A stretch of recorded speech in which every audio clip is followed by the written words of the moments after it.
Bro, oil மார்க்கெட்லாம் manipulate பண்ண முடியும்னு கேட்டிங்கனாக்கா, மக்களே இந்த மணி மார்க்கெட்டாக இருக்கட்டும், மற்றபடி எந்த ஒரு மார்க்கெட்டாக இருக்கட்டும், ஸ்டாக்ஸே எடுத்துக்கோங்களேன். சர்வதேச அரசியல் நகர்வுகள் சார்ந்து போர் ஆரம்பிச்சா அது எப்போ முடியுது, ஒரு போர் எப்போ ஆரம்பிக்க போகுது, இந்த செய்திகள் வெளியாகுதுல, இதை வச்சு தான் மார்க்கெட் ஃபுல்லாக பிஹேவ் பண்ணும். அந்த ஸ்டாக்ஸ் ஃபுல்லாக மேலே போகிறது, கீழே வருது, குறிப்பிட்ட அந்த டிஃபென்ஸ் ஸ்டாக்ஸ்லாம் ஃபுல்லாக டாப்பில் போகிறது, இந்த விஷயங்கள்லாம் அதுக்கப்புறம் தான் நடக்கும்.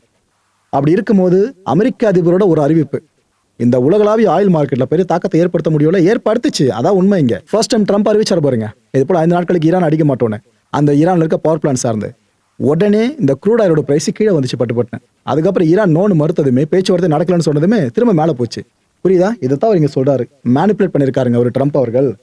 நாங்க எதிர்பார்க்கறது ஒண்ணே தான், இந்த அக்ரஷன் எங்களுக்கு எதிராக நீங்க காமிச்சீங்கன்னா, நீங்களே இஸ்ரேல சேர்ந்து எங்க நாட்டு மக்களை கொண்டு இருக்கீங்களா, இன்ஃப்ராஸ்ட்ரக்சர் அவ்வளவு காலி பண்ணிருக்கீங்களா, இதுக்கெல்லாம் சேர்த்து வச்சு நாங்க உங்களை பனிஷ் பண்ண வேணாமா? அது பண்ணாம எங்க மனசு எப்படி ஆறும்ட்டு அவர் பேசியிருக்காரு. யாரு அமெரிக்கான்னு தெரியல, ஈரான் இந்த அளவுக்கு சீற்றத்தோடு நடந்துக்கொண்டு பல பேர் எதிர்பார்த்திருக்க மாட்டீங்க.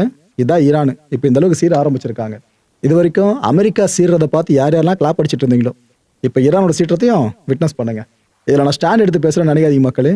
ஒரு கான்டென்ட்டையும் நாம ஃபுல்லா பக்கசார்பு இல்லாம தான் கொடுத்துக்கிட்டு இருக்கோம். அந்த கான்டென்ட்ஸ்குள்ள இருக்க அந்த கருப்பொருள் இருக்குல்ல, அதை புரிஞ்சுக்கிட்டா போதும், எந்த பக்கம் நிற்கிறோன்னு உங்களுக்கு தெரிஞ்சிடும். ஈரானு ட்ரால் பண்றதுல ஒரு படி மேலன்றதை ப்ரூவ் பண்ணியிருக்காங்க. என்ன தெரியுமா? இப்போ டொனால்ட் ட்ரம்ப் அவர்கள் காலையில் 7 மணி போல அறிவிச்சார்ல, இது போல 5 நாட்களுக்குன்னா ஈரான் அடிக்க மாட்டேன், நல்ல கான்வர்சேஷன் நடந்திருக்கு அப்படின்ட்டு.